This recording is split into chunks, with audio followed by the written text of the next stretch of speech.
Hey, Nothing is Wasted community, it's Davey Blackburn, and I wanted to be the first to let you know about how you can be the first to pre-order my book, Nothing is Wasted, a true story of hope, forgiveness, and finding purpose in pain. Simply go to nothingiswastedbook.com, and there you will find links to pre-order the book, as well as instructions on how you can receive over $300 worth of pre-order bonuses that we're offering, including getting a sneak peek at the first 2 chapters of the book. Many of you have been a part of this story from the beginning, and many of you are new to the Nothing is Wasted community and to the podcast. Either way, I know that this story will give you incredible hope in the midst of whatever you're navigating, and it will serve as a reminder that in all of our pain, all of our suffering, our losses, that nothing, absolutely nothing is wasted. I can't wait for you to read this and to see how God showed up in the middle of my greatest pain and how He can and will do the same for you. Thanks for being here, for being a part of this community, and for sharing this message of hope and redemption with those who need it most. Go to nothingiswastedbook.com to pre-order your copy today. Hello, welcome to the Nothing is Wasted podcast. I'm one of your hosts, Davey Blackburn, and joining me, our other host, Aubrey Sampson. Aubrey. Oh, it's so good to be here. Man. Love being here with you, Davey. We have another incredible show for you today. I got to have a conversation with Molly Stillman. And, you know, the funny thing is Molly Stillman is known for being funny. Like she actually talks about this in our conversation. She thought she would be a stand-up comedian or on SNL or something like that. Which would be probably the most difficult job out there. To be a stand-up Could you comedian. imagine? I think you and I hard. both know how difficult it is to stand in front of people and speak and entertain Right. people, quote unquote, right, to keep them engaged for 35, 40 minutes. Can you imagine, like, with the expectation that you're supposed to be funny the entire time? Be funny. Yeah. I think that the harder part too would be when you're off stage and people are like, "Tell me a joke, be funny." You know what I mean? You're like, "No, I took months and wrote a thing. I can't just be funny on the spot." That's what I think about. So Molly Stillman used to be or wannabe stand-up comedian. Now. Yeah. And so she is funny. I mean, you'll hear, she highlights humor and laughter, but she talks about it in light of pain, in light of trauma, the place of joy and healing and delight and laughter. And if we can't, I think she has a book I don't know if she talks about, but it's called if I can't laugh, I'll cry. Something like that. That's not exactly it. We can put it in the show notes, but, she's great. Our listeners are going to love our conversation with her. Hey, this is a big week, Davey. This is a huge week. Yeah, we Nothing is Wasted. The book is out up on Amazon for pre-order. Woo! It's actually officially for the first time up there. We're so excited. It's so excited about that. So if you're interested in finding out anything about that, you can go to nothingiswastedbook.com. We've got pre-order bonuses. If you want to go ahead and pre-order the book, we would love for you to pre-order the book. We also, if you just want to check things out a little bit, we've got a way you can download the first chapter. You can find out more about joining our book launch team, which is going to be a lot of fun. There's a lot of added bonuses to joining the book launch team, including you get to read the entire manuscript before anybody else. Amazing. And we're going to do a book club together. So I'll be joining with you, the entire book launch team, doing a book club this summer. That's cool. To get ready for the launch. So July 30th is when the book launches. Pre-orders have started as of April 1st, and we're just super excited. I will say too, just if you want to love your favorite author, in this case, Davey Blackburn, pre-orders are massive, because just behind the scenes, what pre-orders do is they say to Amazon, Barnes & Noble, books.com, christianbooks.com, all those places, "Oh, people want this book." Mm-hmm. And so then they start upping it in their algorithms, and they start putting ads out for it. And so you actually, as a listener and a supporter of the message of Nothing is Wasted, can help contribute to getting the word out there, contribute to the ministry, contribute to what God is doing by pre-ordering. It's not only supports the author, it supports the work and the ministry and helps, get it up there in those algorithms. So think of yourself as you're hitting pre-order as being a part of the ministry of what the Lord is doing here at Nothing is Wasted. I didn't even know that. This is why it's beneficial to have a 4-time published author here on Nothing is Wasted podcast. Aubrey, thank you so much. Well, I can't wait to listen to your conversation with Molly Stillman. So let's go ahead and take a listen or a watch if you're watching this on YouTube. By the way, if you're watching this on YouTube, we've got a little bit of swag right here. I need that swag. May or may not be available as we get closer to the book launch. We'll see. Just a little tease. But let's go ahead and take a listen to your conversation with Molly Stillman.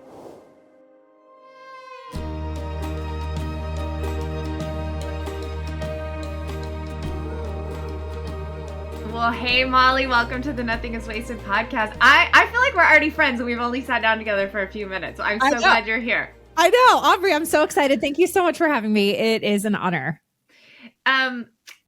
For people who are watching on YouTube, I've already told Molly that I'm very jealous of her background. So you're gonna have to give me tips later. I love a color coordinated bookshelf, and believe it or not, actually, like a couple weeks ago, did a huge clean out of my bookshelf and got rid of so many books, and I still have so many. I love to read. So yes, yeah, I feel that it's a big deal to get rid of books. It feels good, and it's also like, okay, I guess I can give these babies away now. I can launch them into the world now. I know.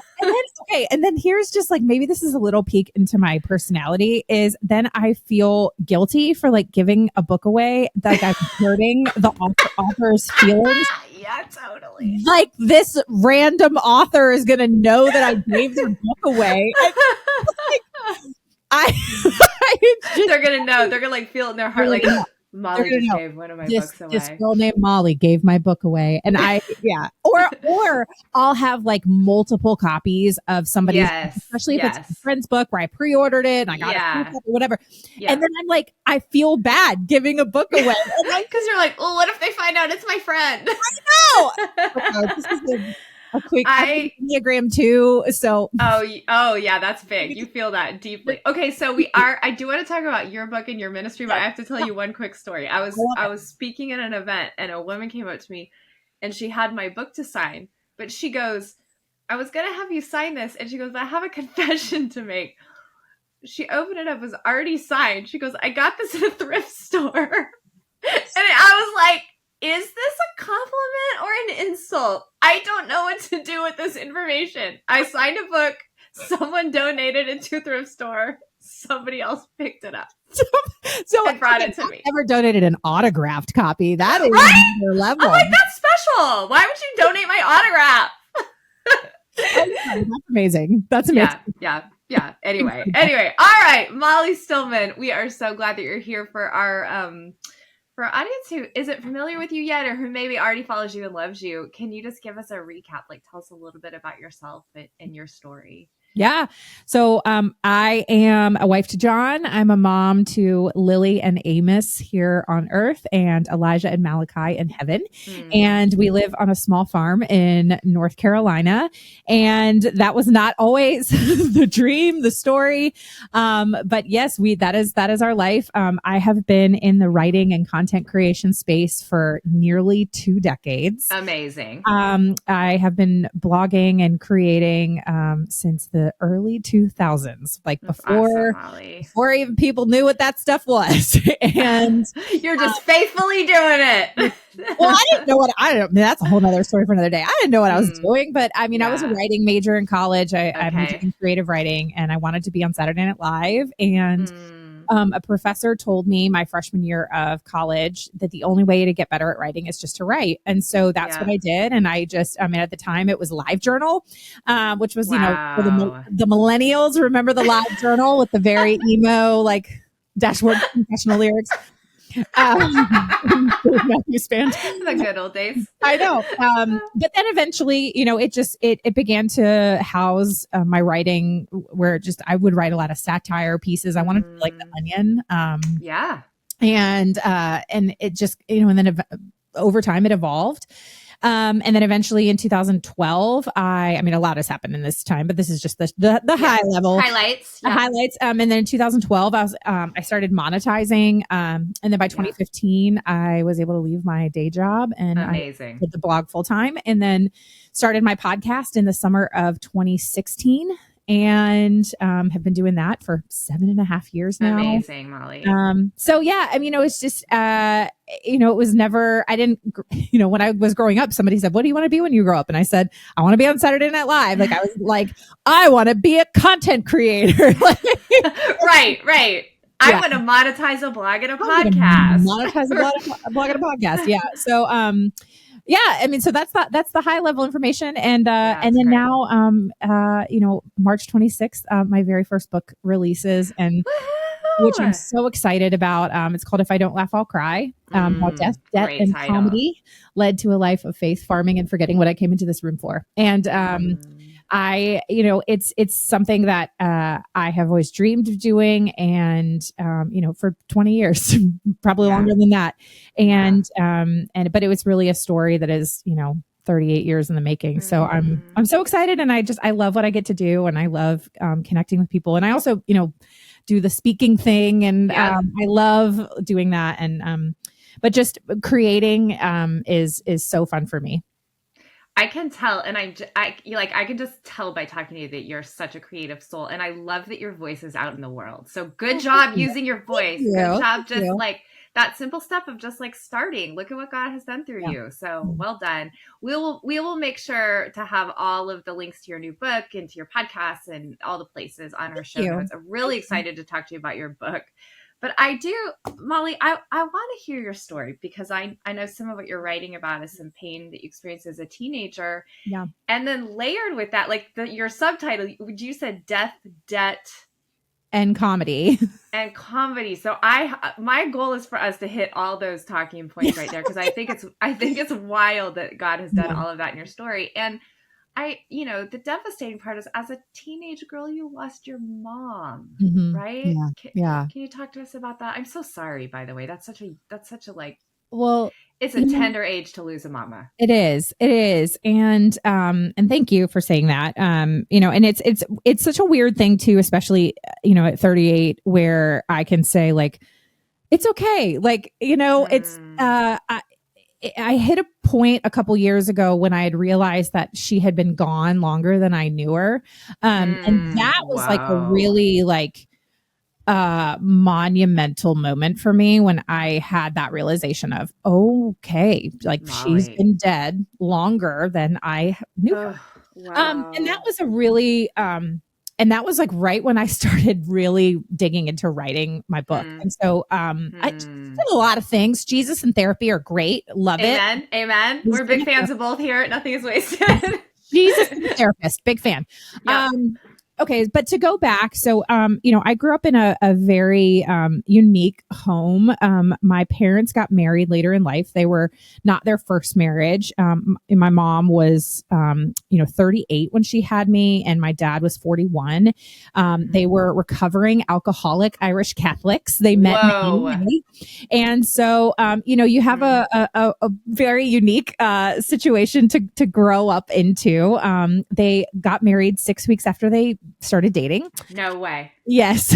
Yeah, they did. And but they were truly the epitome of like, just, I mean, if you're a believer in soulmates, like I believe that with my parents. But my mom in particular, my mom was just a unique and special person.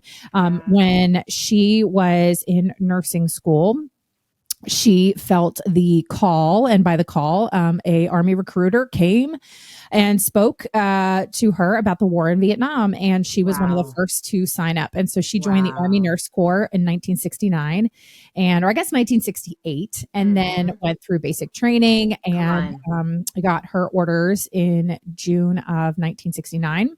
Wow! And the day that she landed in Vietnam, she kind of, when she was 21, she was this very idealistic young woman who was ready to go and put those boys back together. And, nurses didn't see combat zones and all these things that had been told to her. Well, the day that she landed in Vietnam was the same, like as she was landing, was when Sharon A. Lane was killed. And Sharon A. Lane was the first Army nurse to die in the war because of enemy fire.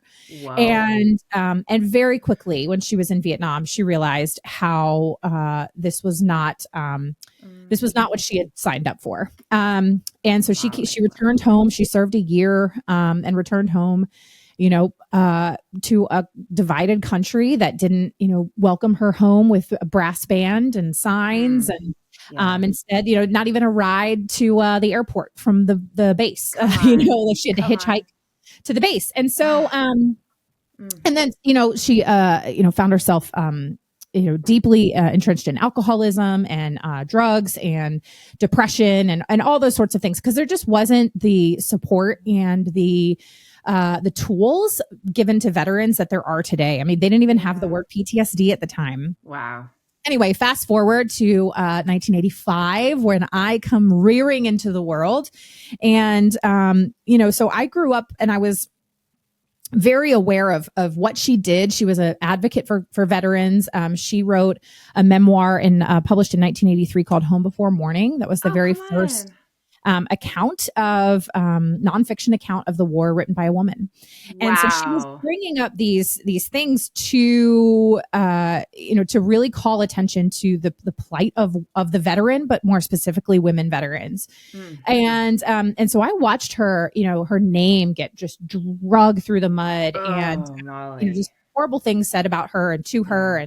And yet she continued on and she fought. And then in the fall of 1994, and I have a point to all of this, in the fall of 1994, she became ill. We were remodeling our upstairs. We lived in a really old home. It was like over, it was 100-year-old home, and some dust got in her lungs. And within about 24 hours, she ended up in the ICU on a ventilator. And months went by. We went to every specialist and every doctor, the Mayo Clinic, Johns Hopkins, everything. Finally got sent out to Denver, to a specialty hospital out in Denver. And they diagnosed her with a really rare autoimmune collagen vascular disorder that only about 4 other people in the world have ever been diagnosed with. Stop it, Molly. And so they really, at the time, they had given her about a 2-year life sentence. Mm-hmm. But my parents didn't share that with me. I mean, I was 9.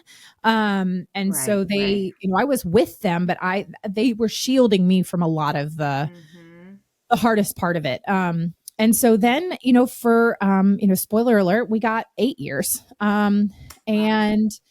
Over the course of 8 years, in the most formative years of my life, from the age of 9 to 17, I watched this pillar of a woman who had ran marathons and was, active and a fiery, just firecracker of a human being, deteriorate. And she never lost her sense of humor, but the disease, took everything from us in more ways than one.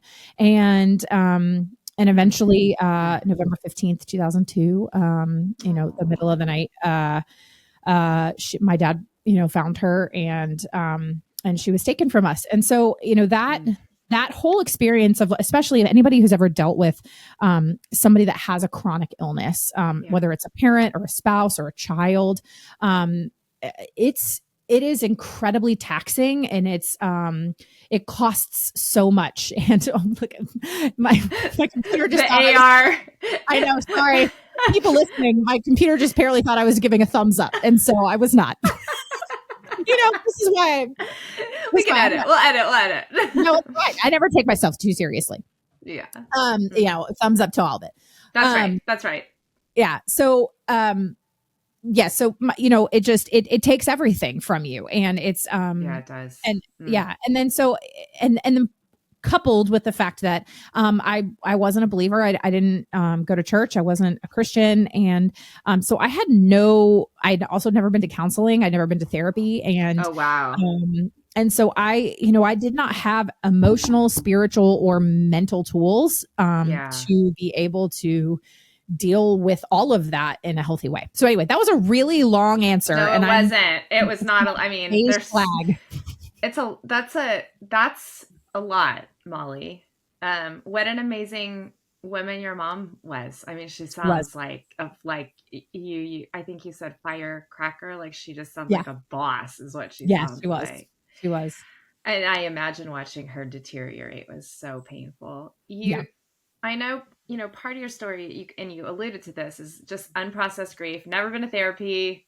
Didn't have the Holy Spirit necessarily leading you. And then another part of your story, and again, you mentioned this in the subtitle of your book, but you got a pretty sizable inheritance after your mom died. And so that's part of your journey. Do you mind talking about that too? And just, kind of all of it, Molly. Like, what was it like losing your mom as a teenager, and then this other thing happening where you're like, suddenly I have money. Yeah. So, obviously when my mom went on disability, we didn't grow up with money. I was in no way, shape or form were we wealthy by any stretch of an imagination. I want to be super clear, and I talk about this in the book too. I always feel like I have to give this caveat because I had the most incredible parents. I loved my parents. My dad is still with us. He's about to be 80 this year. Come on, that's awesome. I love my dad. He's, they're incredible parents, but they're also flawed human beings. Sure. And in a lot of ways, they made the best decision with the information that they had at the time, and they were dealing with a lot. Like my mom was dying, and my dad was caring for the love for of his years. Like that's a lot. That's a lot. Yeah, a lot of things. But we didn't talk about money. We didn't talk about a lot of things. There were a lot of things that we just didn't talk about. Because part of it too, my dad is really on the young side of that silent generation, even pre-baby boomer. And so that generation, like they just don't talk about stuff. They just don't. And so that's right. That is, it's much more difficult. It was much more difficult to be able to have those hard conversations. And so, after she died, I do have a half sister. We have the same dad, but she's, 10, 11 years older than me. So she was, out of the house for all of this. She was, in college, really beyond. She was in college when my mom got sick, and then she was living her adult life. Right. So after she died, I really shut down. I didn't deal with what I was. I didn't deal with what I was dealing with, and I just kind of pretended. I put this facade on of like, I'm fine, everything is fine. In fact, I kind of famously, so my mom died in the middle of the night, on a Thursday night / Friday morning. And I tried to go to school the next day, on a Friday. I tell the story kind of humorously in the book. It's like a great microcosm as to the mental state that I was in of just like, I'm fine. I'm going to keep going. Why wouldn't I go to school?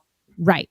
Exactly. Wow. And so and that's my senior year of high school. And the rest of that year, so much of it is, while it's like a blur, it's also crystal clear in that I just repressed everything and just was like, I'm not going to deal with it. I'm not going to talk about it.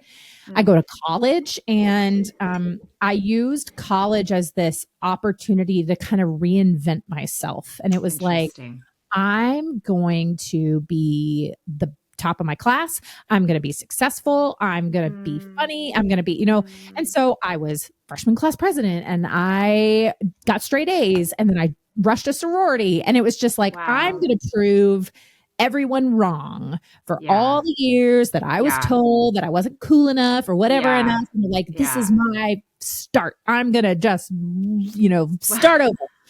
And I did. I was like, I had a great group of friends. I had a great boyfriend. I was in the sorority. Like I was in this campus. You're like, I am winning, and you did it.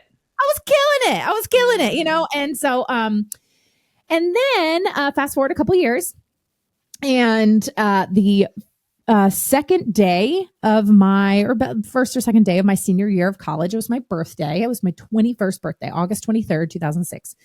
And I was student body president. Shocker. Look at you. And I get a voicemail in my office that says, hey, you have a certified letter in the campus mailroom. And so I go down to the campus mailroom, and I grab the certified letter, and I sign for it. And I had no idea what it was. Yeah. And I go and I walk over, and I sit down in the student union, and I go to open it up, and it's like a pack of papers, and there's like a letter on top. And on top of the letter is a check for $245,700 and some odd $74. And it was made like $250,000. $250,000. Stop it. And you're 21? And it's my 21st birthday. It's not, I'm not just like 21. Like it's my birthday. It's my actual birthday. And it's so funny when I tell people this story, like when I first started actually sharing this part of my story, which that's a whole nother thing. Like I actually kept this piece of my story secret for a very long time. But when I first started sharing that, people had a hard time believing it. And I was like, I tell you, this is exactly what happened. Like I cannot make this up. Right. I can assure you. So yeah, I got this check for $250,000. And for those of you listening at home who are like, I'm sorry, what? So many questions. Pardon? Excuse me? So without going into the nitty also like this is not important, but like a check for that much, yes. like just like yes. a paper, a good old fashioned paper check. What? A paper check. I kid you not. None of this is all of this is 100% true. Wow. So the gist of it was, so one of the things that we lost when my mom got sick was her family. Her mom, her dad had died in 96, and then she lost relationships with her mom and her 4 sisters. And that is another story for another day. But let's just say, like, when you get cut off from family, it's incredibly painful. Yeah, it is. And so her family had become estranged, and I had no relationships with my aunts, my grandmother, my cousins. They just had completely cut us off. And so I had heard rumblings that when my grandmother died, that there was a trust that had been set up by my grandmother and my grandfather. But my grandmother had died in 2004. And for perspective, like no one had bothered to tell me. Yeah. So I didn't know that she had died. No one bothered to tell you she had died. Oh, Molly. No. So family. In the summer of 2006, I hear that she had passed and that there was discussion that there was an inheritance.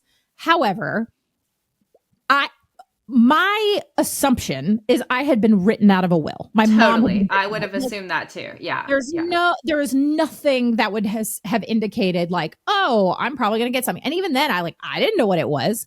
Right. So my grandfather had owned these properties in Georgetown that he had bought in like the 40s or the 50s. And so Georgetown, pretty swanky area, real estate investment went up. Yeah.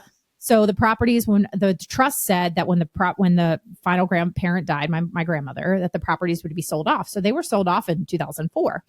And then the revenue after taxes would be split 5 ways between his 5 daughters. With my mom being dead, I would receive her, the portion. Next eligible portion heir would receive the portion. It sounds like the eligible heir.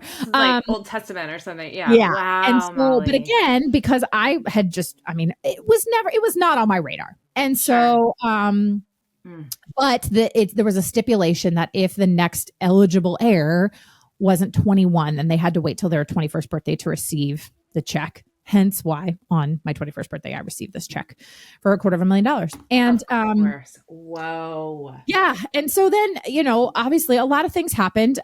But to not too much spoiler alert, within 2 years, by the summer of 2008, I had not only blown it all. I had landed myself $36,000 in consumer credit card debt. And I will, in my defense, I will say I did do some good things with it. Okay, I started a scholarship at my school in my mom's name. I gave some of it to my dad. I gave some of it to my sister. But then the rest, I was like, I'm going shopping. Yeah. So fun, And seriously. I had nothing. I had no coping mechanisms for what I was dealing with. And so for me, I didn't have an issue with drinking. I had never done a drug in my life. Still haven't. Never smoked a cigarette. It just wasn't my thing. Yeah. Whereas for me, it was like this freedom of, I now have money. Like money's going to fix it. Totally. Money's going to be the solution to my problems. And so when that clearly wasn't it. And so, but this whole time, like I'm concealing all of this. Like I didn't go and tell everybody, like, you don't walk around and go, hey, everybody got a $250,000 check today. Right. Hey, everybody, like I'm getting into dinner's on me. Yeah. So again, it became this unhealthy pattern of coping where I was just making self-destructive choices while to me, it was like, it was death by 1,000 cuts. I didn't know what I was actually doing. And so, yes, then I find myself 2 years out of college and, or a year. Yeah. Not even. Yeah. It was the summer of 2008. I was a year out of college and I was $36,000+ of debt. Yeah. Molly, you said something I thought was really interesting. I mean, both that you didn't talk obviously about getting this money, but like that part of this journey, you kept a secret for a long time. What was that about for you? Yeah. So I did not share. So when I became debt free, spoiler alert. Yeah, we'll get there. When I became debt free, I did. So I became debt free in March of 2012, and about a week or two after we got home from our honeymoon, I got married into February 2012, and we got home, paid off the last of my debt, and I was debt free. But I didn't even share that piece till about 6 months later, and I shared on my blog. And when I shared that I had been in debt and that I became debt free, I mean, that is probably to date one of the biggest posts I'd ever written. I mean, hundreds of thousands of views and reads, and I got emails just pouring in from people, sharing their own financial struggles. And but I did not share, and I never shared how I got into debt. And I was really intentional about that for a long time because I was still dealing with shame and guilt and embarrassment about that piece of it. Wow. And I had become I got saved in the fall of 2010, and I was still a baby believer at that point. And so I was still, I was a year and a half into walking with God, and as we know, the sanctification process and the is slow. It's a lifetime. It is a lifetime. And there was a lot of things that I had been working through, and I had gotten to this point where years had gone by, and I'd been having these conversations just between me and the Lord. I mean, my husband knew, a very, very few select people knew the whole story. Okay. Yeah. I mean, it was probably less than 5 people. Wow. And I just held that really tightly because I was still really battling shame and embarrassment and guilt. Mm-hmm. And then I felt called to write this book, and and that process knew that I was going to have to tell the whole story. Yeah. But in order to get there, I knew that it was going to I was going to have to take baby steps. And so it was the January of 2022, so 2 years ago.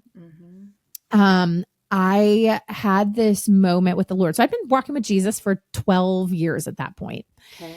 And I'd had this moment where it was one of the, not like I like to sit here and say, like, I heard the voice of God, but it was in the clearest, still small voice that I could hear. I kind of had it out with God. And I was reading the story of Joseph in Genesis, Joseph and his brothers and forgiveness. And, but in that moment, the conversation I had with God was, I can't forgive myself.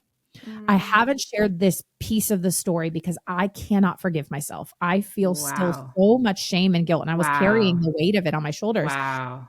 And I heard God, again, as clearly as I could hear, say, you know that I've forgiven you. You know that Jesus, that your Savior, died on the cross for your sins, and that He's forgiven you. So who are you to not forgive yourself? Whoa, come on. And I'm telling you, Aubrey, it was like this moment of God just being like, are you holier than me? Are you higher than me? Did you create the heavens and the earth? Did you?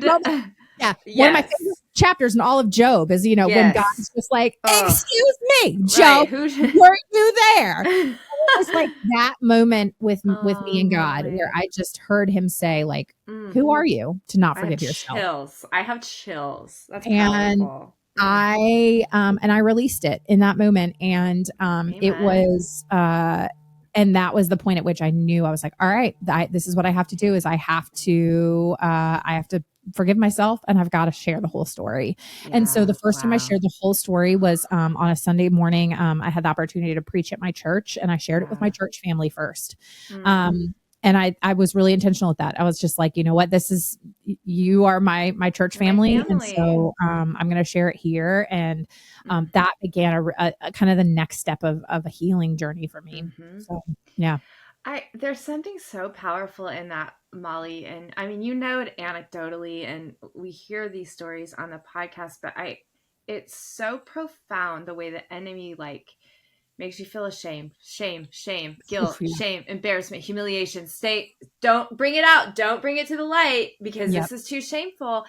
And then like God just speaks a better healing word, truer word over that. And as soon as you start sharing it, it's just like healing, not just for you, but you're saying hundreds, thousands of people are pouring in, with their stories of debt and their stories of shame. And it's like, it's almost no wonder the enemy uses that tactic, because he just knows like the healing power that's going to come from for you, because you are God's beloved daughter, but then also the ministry to so many people.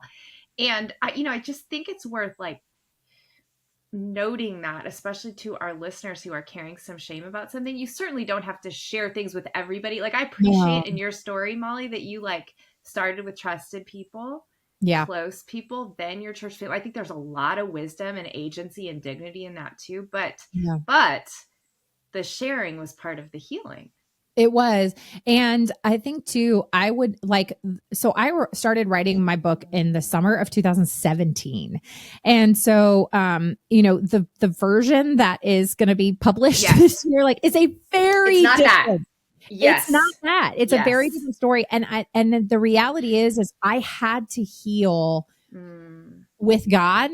I had to heal in micro community. And then I had to heal with my church family. And then because I believe it's really important. There's a place and a time, and my friend Sharon talks about this a lot too. My friend Sharon talks about the importance of like talking about something from a place of healing. Yes. I do believe there is a place and a time to share while you're healing bits and pieces of something. Not even something we were going to talk about today, but just like when I experienced my pregnancy losses, like I did share bits and pieces of that, like in the midst of the as it was happening.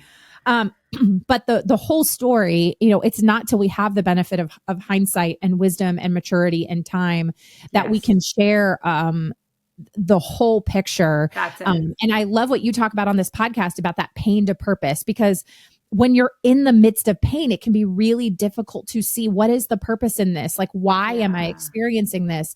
Whereas now I have the benefit of hindsight. I have the benefit of spiritual maturity, wisdom, time, counseling, time with the Lord, where now I can share, okay, I see the purpose in all of it. I see what God was doing in all of it. And it's one of those things where you get to the other side and you go, oh, okay, this is why.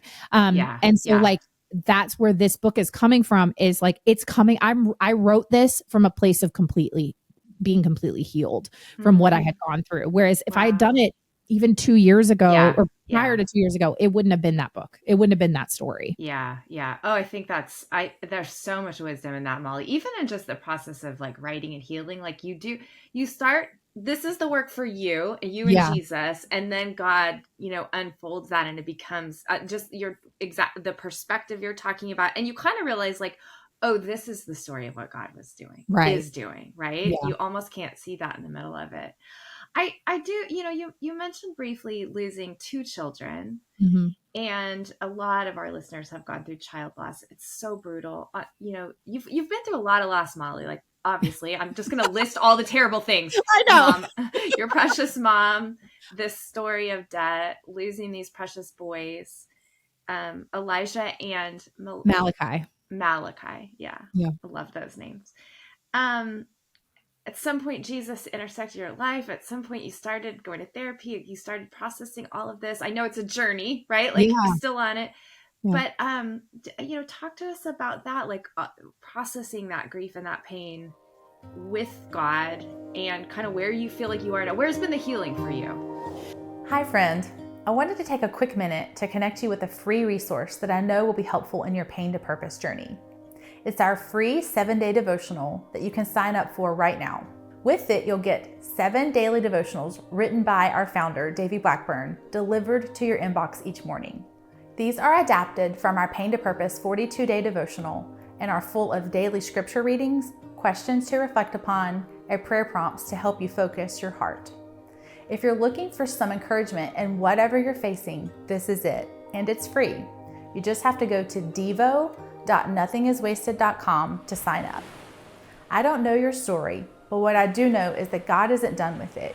Whether you've endured a recent loss, a divorce, an unexpected diagnosis, or some other pain point, God wants to give you hope when it seems like it is lost.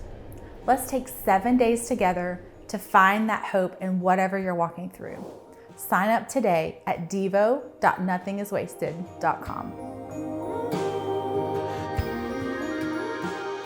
Hey friends, we all know how powerful it can be to hear stories of people who have taken their pain and partnered with God to find new purpose in it. That's why we do what we do and why we share these stories on the podcast week after week. Now, I want to personally invite you to be a part of sharing the story that started it all here at Nothing is Wasted Ministries. On July 30th, I'm launching my book, Nothing is Wasted, a true story of hope, forgiveness, and finding purpose in pain. It's a story of finding hope after devastating loss and how God uses our greatest pain to show us His redemptive purposes for us. In it, you'll learn more about my late wife, Amanda, her life, her legacy, and even how in her death, God is using her life to point people to Him. We need your help stewarding this story by bringing it to your friends, families, churches, and circles of influence, which is why we are asking you, our faithful listeners, to be a part of our book launch team. Now, as a part of the book launch team, you'll have access to read the complete book manuscript prior to the July 30th release date. You'll be able to join me for an exclusive virtual book club this spring and summer.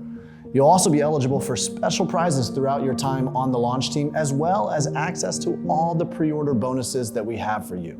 Now, to be a part of helping us get the Nothing is Wasted book launched into the world, all you have to do is pre-order a copy of the book when it's available beginning April 1st, and then fill out the form on nothingiswastedbook.com with your pre-order confirmation number. You'll then receive an invite into our exclusive book launch team group. We know this story is going to impact so many people who are hurting and looking for hope in their own pain. Thank you for being a part of all that we do here at Nothing is Wasted and for joining us on this journey.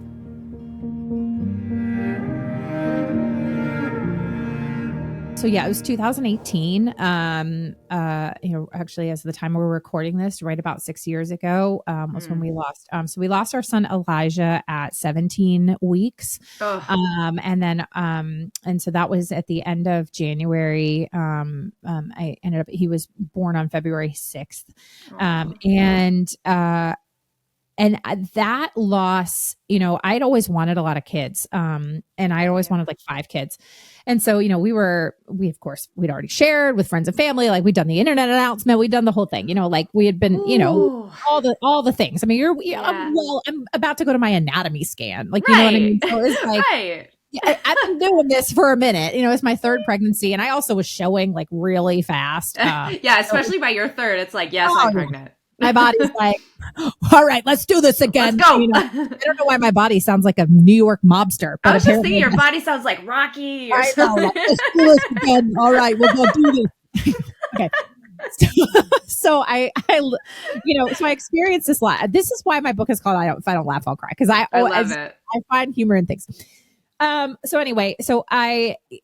in that was one of the darkest times in that, like I really struggled with anger and really dark depression.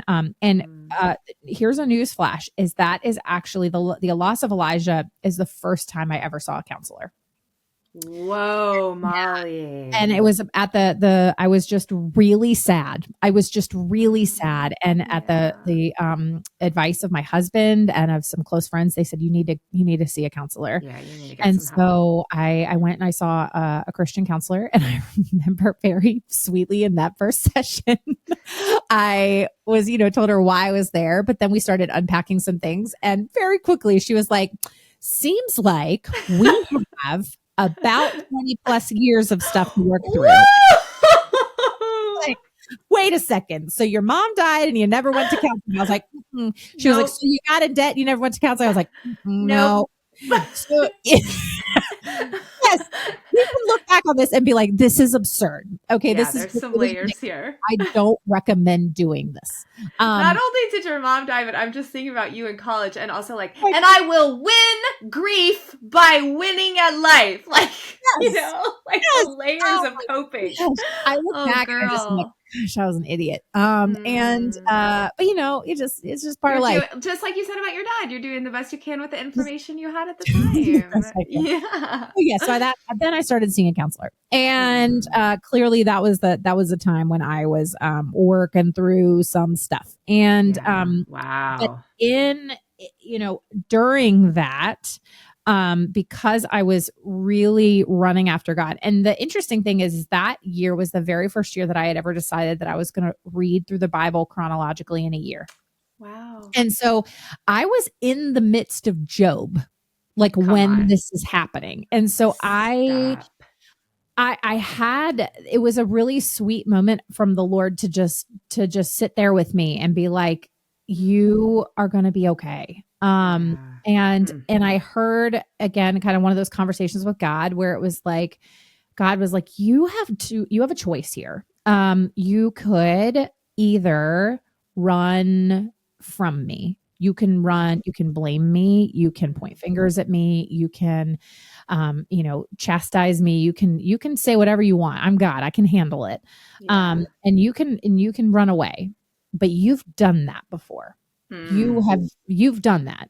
Yeah. We've tried this. We've tried it. Yeah. And that ended you broken, depressed, in debt, and alienated from everybody you love. Or you can make a different choice this time. And you can choose to run to me and run after me and seek me with all that you have and leave it all at my feet. And so I made that latter choice, and I dug deeper into the word and to scripture and to praying and to worship. And just then I just became almost borderline obsessed with just like the Lord and just learning about him as much as I could. Yeah.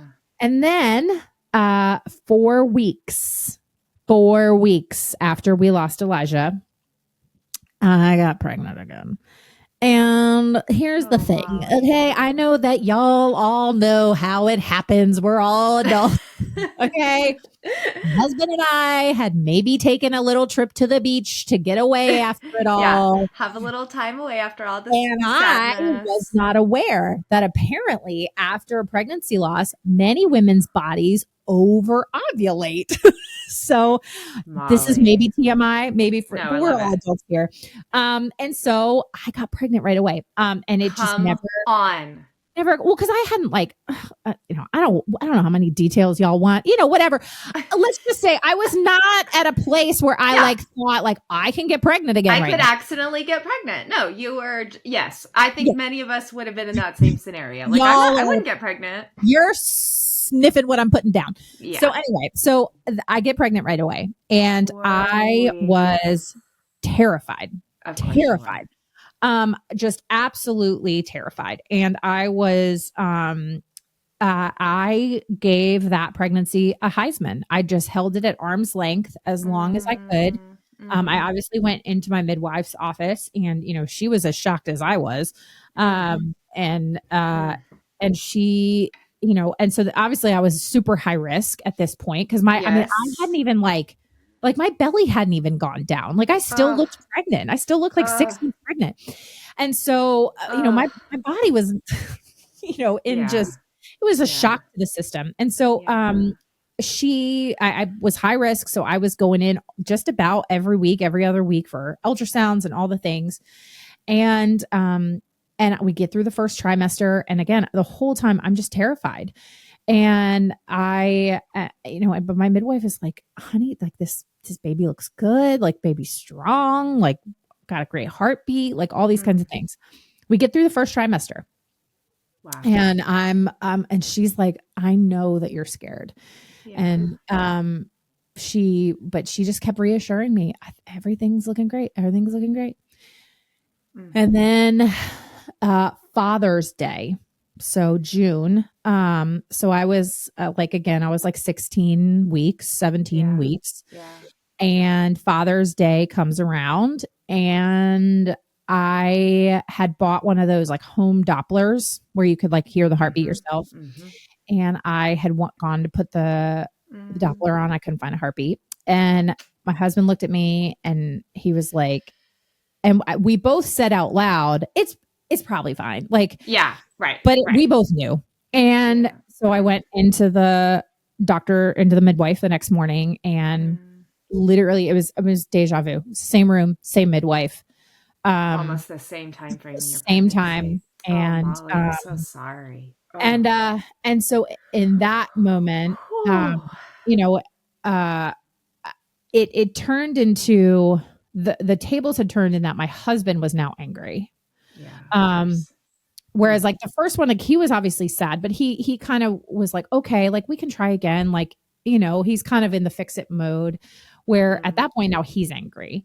And I was just I wasn't mad. I was confused. Like numb, I was maybe so even. confused. Yeah. And I remember just being like, God, you told me to trust you. You told me to trust you. You told me like that I could trust you. Right. And you said we were going to do this differently. We were going to Right. And then I heard him say just like, you still can trust me. And so I healed through that in a very different way, because I went from anger to confusion to just surrender. Wow. And I can say now, 6 years later, coming from talking about this from a place of being healed. I mean, of course, I still to this day, like, I grieve those boys. I think about them. Like we had them cremated. I have their urns in my house. Like I have, we talk about them with our kids. We don't shy away from it. I got to hold them in my arms. Like I saw their fingerprints and their hand, their toes and their fingers. And like, so no one's ever going to be able to convince me that wasn't my child. Right. That's a whole conversation for another day. But no, that was, they were my boys. They were my babies. And so yeah, of course I'm going to wonder, like, what would they be like? Would they have red hair like my son, or blonde hair like my daughter? Like, would they have the same personality as my son? Like, I mean, of course I wonder those things. But coming from a place of healing now, like that season of walking through deep grief and suffering with Jesus, as opposed to walking through deep grief and suffering without him, it is the time that I grew the most spiritually, emotionally. I grew, I felt called to ministry. I felt called to preaching. I felt called to so many things, but I don't know that would have happened had I, not gone through that. And so, because I think I'd kind of gotten to a point in my walk with the Lord, but like I was comfortable. I was comfortable. I was copacetic. I was just riding along.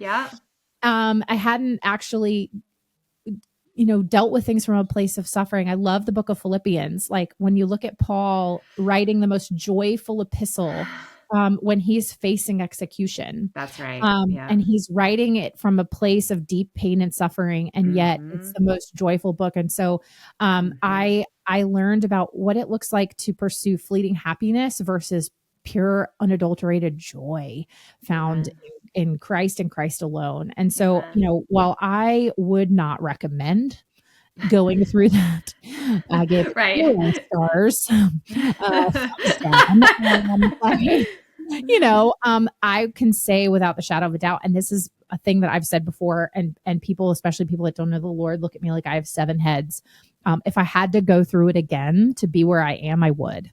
And that is so countercultural. Yes, it is.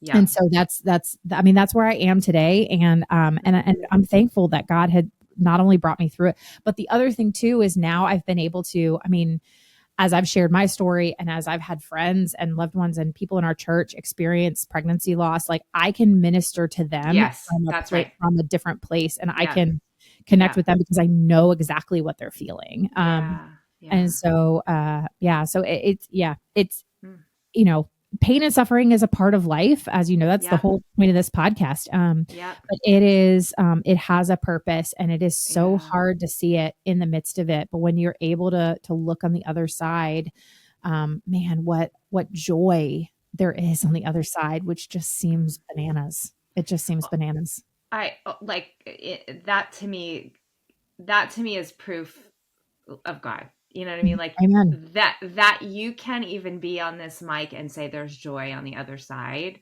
is like, okay, God, you do that. That's what you do in pain and suffering. Right. Thank you for sharing that, Molly. It's very powerful to hear you share your story and talk about Thanks. Jesus in it. I love any opportunity that I get to talk about my voice. So, yeah, your precious voice. Love it. I don't want to miss something. The title of your book is "If I Don't Laugh, I'll Cry." Part of just probably understand why it is. Yes, I get it now. But part of your journey is humor. You talked about before you wanted to be an SNL comedian, and so it's interesting. Like in the midst of all this hardship and just devastating lives, here you are finding humor in it. And I think humor, one, is prophetic. I think humor is like brings those barriers down and just like lets you get in there with people and minister. And I also think God has given us humor. And I kind of have two questions. I'm going to go one way and then maybe we can wrap up with the other way. But part of your story is a little bit of like, you wanted to be a comedian, now you're not. You wanted to have a big family. You've got 2 babies in heaven. You wanted and God just kind of went, you had dreams and God was like, no, we're going this way. You had dreams. God's like, no, here's the path. You're a farmer now. Like unexpected things have happened. Even as part of your grief journey, you found humor in that. Like speak to that a little bit. Yeah. God, we always, what's that quote? You tell God you have a plan and he laughs, He laughs or whatever. Right.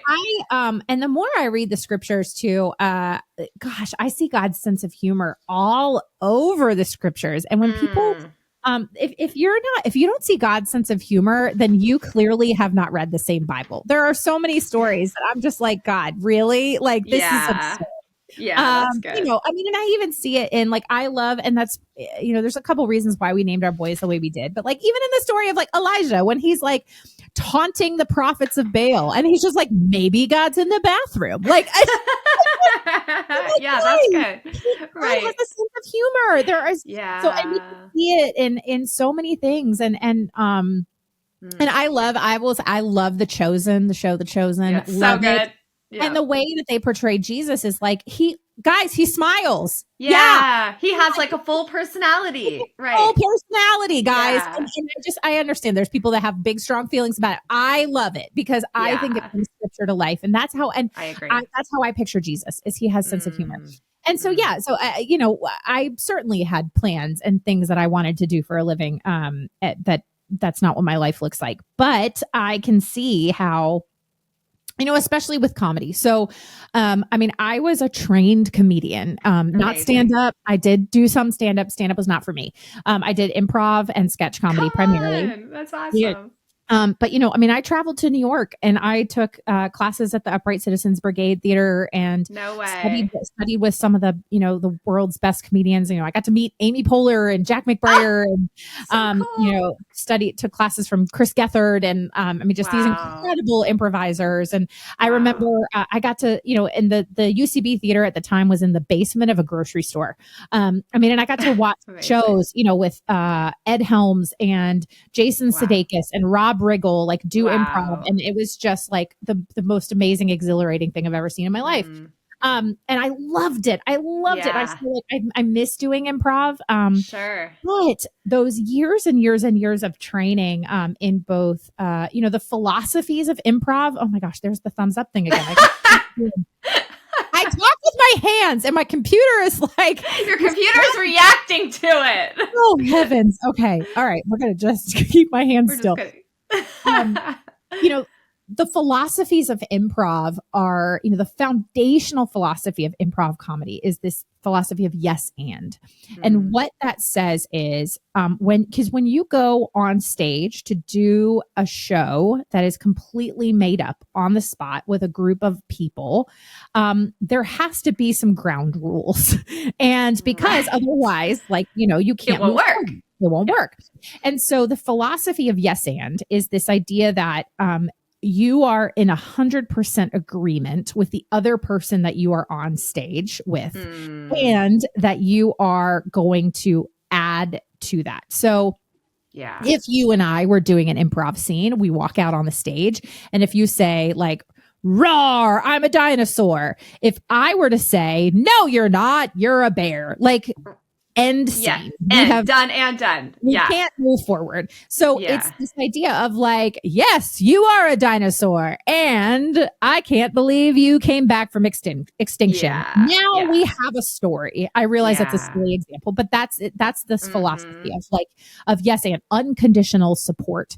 Love that. And so those philosophies, in addition to there's a kind of the father of improv is this guy by the name of Del Close, and Sharna Halpern was the mother of improv.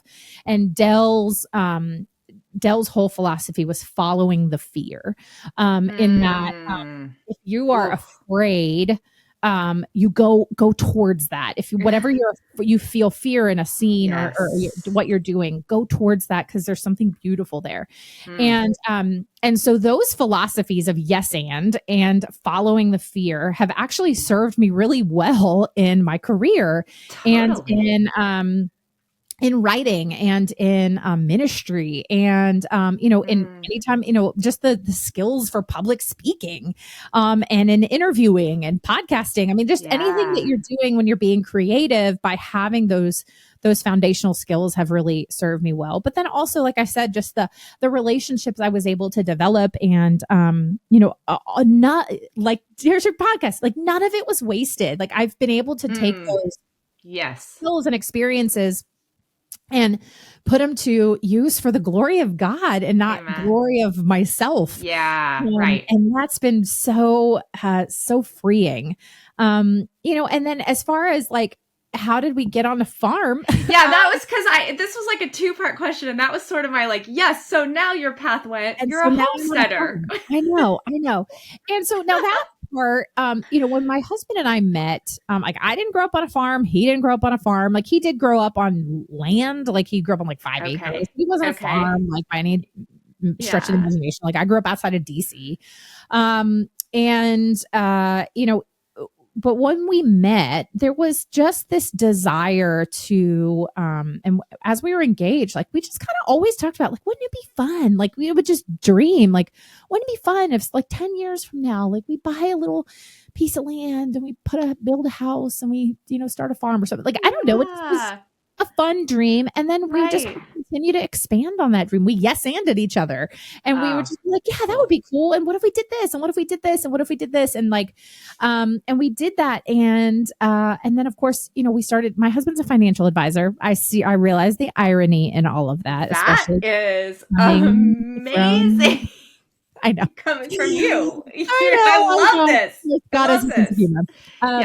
But, so, eventually we started saving for land, and, that's a whole story for another day as to how we actually ended up on this particular piece of property with our house.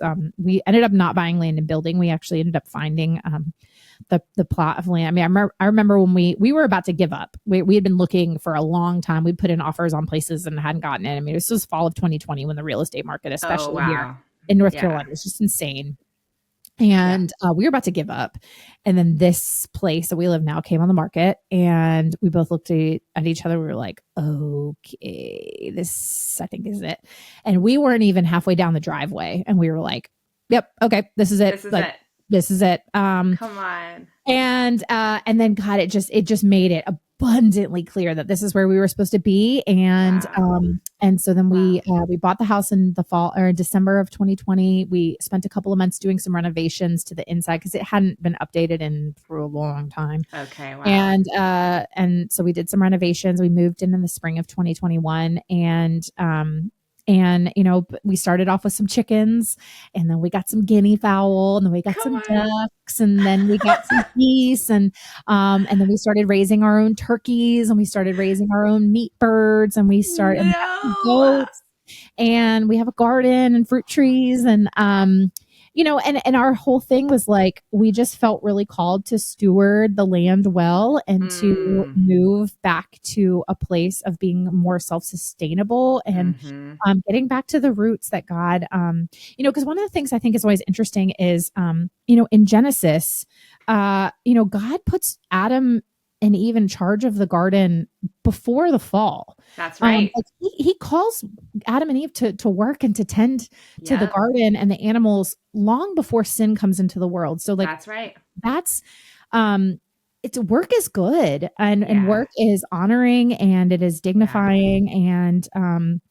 when done well. And so that is what we felt really called to do. And so, eventually our goal is to get to the point where we're consuming, most of what we either grow or raise here. We're not quite there yet. Yeah. But all of our chicken that we eat here has been raised on the farm and lovingly cared for by us. And yes, I'm sorry, but we do butcher it ourselves.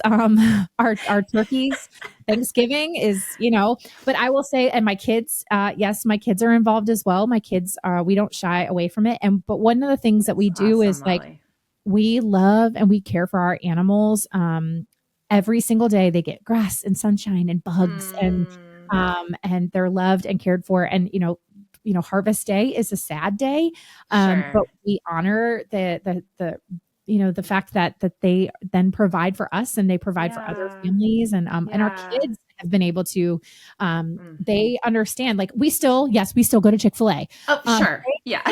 That like, that's a real chicken that is like, that did sunshine and grass and bugs and, so for them, they have a better understanding of where their food comes from. And, this is a topic I get really passionate about. So I love, this is such like beautiful stewardship, Molly. Keep going. Yeah, but it's all about, I think it all boils down to stewardship. And, but then what's really cool is, we could not have planned this, but we moved here in the spring of 2021. And then this is a whole nother story for another day. But then in the fall, God called us to plant a church. And we're not the pastors. I want to be super clear about that. But we were a part of the leadership team that started the church. So our property has, we had Easter services here and baptisms here. Come on. We had a Christmas Eve candlelight carol sing here. And we've had small group and life groups and, people, this has kind of become a place where people feel safe, to come. I mean, at any point in time, like we have people like from church rolling up here to talk to my husband or talk to me or we store it because it's a set up and tear down church. And, so the trailer is stored here. And like, my husband has a pickup truck that he can use and steward to bring the trailer each and every week. And, we have barns where we can store stuff. So we don't have to, spend money on a storage unit. And so like, all these things that like just made it so abundantly clear that this is where we were supposed to be. And this is how we were supposed to, steward this and we don't take it for granted. We really try to be good stewards of what God has given us. And, so that's, it's a huge piece of our life now. And, I plan on being 98 years old and sitting on this front porch, and growing old with my husband and, that we've been able to give our kids, something really special that I don't think they're really going to fully appreciate till they're older. Not yet. Right. They will. Yeah. Even as I sit here, it's a dreary, gloomy day, but like my roosters are right outside my goats are like right outside the window eating a holly bush. I love my goats, but they also are kind of the worst, because they ruin everything. Goats have that reputation. They do. They do. So there's not a moment that I wake up every single day and I just say, God, thank you so much. Thank you so much. And like I said, and this is not like a prosperity gospel thing or it's a moment of just being in complete trust and surrender for what the Lord has for us and stewarding what he's given us as best we can. And we're going to make mistakes and we're going to screw up. But God's love and his forgiveness and his grace and his mercy is new every morning. And I'm just so grateful. Amen. I'm struck, Molly, just even in the redemption of like your mama getting sick because of a renovation and then you and your husband getting to renovate this house. And now God has you like planted there. Something really beautiful about that. Yeah. Also, my husband and I are church planters. We lead a church here in West Chicago. So I love talking to you about that. Hey, you are a bright light and a delight and a woman of wisdom. And thank you so much for sharing your story with us today.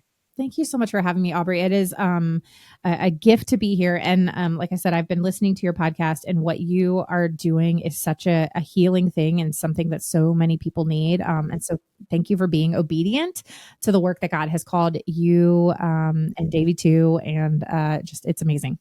Oh, thank you for saying that. Hey, where can our listeners find and follow you, get your book, all of those fun things? Follow your life at the homestead. Where can they do all that? Yeah. So I'm at Still Being Molly on whatever, social platforms. I'm stillbeingmolly.com. And my book, If I Don't Laugh, I'll Cry, releases March 26th. And I would just love selfishly for you to go buy it, please. Yeah, go get a copy right now and get some for your friends too. And also, if you love the sound of my voice, I do narrate the audiobook. So if you want to, you're an audiobook person, you want to hear me tell these stories myself, you can get the audiobook and you can hear the lovely sounds of my vocal cords. I would like to listen to your voice, Molly. I'm doing that. I feel like our listeners would too. Hey, thank you so much. We appreciate having you today. Thank you. Okay, what did you think? Wow. Good, right? Yeah, I mean, you can tell she had a desire to be a stand-up comedian. I think she just has that humorous, whimsical way about her. She totally does. She has, and you know how sometimes stand-up comedians are also like prophets in some way, like even if they're not Christians, they like just have like a prophetic way of things about the culture that everybody sees but can't put words to it. And when they say it, you're like, you're right. Oh my gosh, that's so funny. Or that's so insightful. I feel like she's got that edge to her too. I appreciate that. You know what I really appreciated about it? Her vulnerability talking about the grief connected to her spending. And that not grieving well caused her to, blow that inheritance. I don't think we've really kind of talked about, well, specifically that nuance here at Nothing Is Wasted, but just also how undealt with grief, it leaks out in unhealthy ways. Yep, absolutely. There's a lot of different maladaptive coping mechanisms that we can create in grief. And it usually, isn't it interesting that it usually revolves around some of the big major temptations that, for instance, Jesus went through, or that we all kind of go through. It's like that, almost like that sex, money, power kind of thing, I have not even thought about that, but you're right. It just seems to be, those are the big things that the enemy tries to get us with. And grief can cause this period of time where we're a lot more susceptible to it, a lot more vulnerable to it. And we can even begin to create, I found this in myself, Aubrey, almost like an entitled mentality that says, well, I deserve this because of what I've gone through. And I've had to really, I've had to confess hey, this is the spirit that I'm coming at this with. I'm feeling entitled about this. And it can creep into a lot of overindulgence in a lot of different areas, which is not healthy.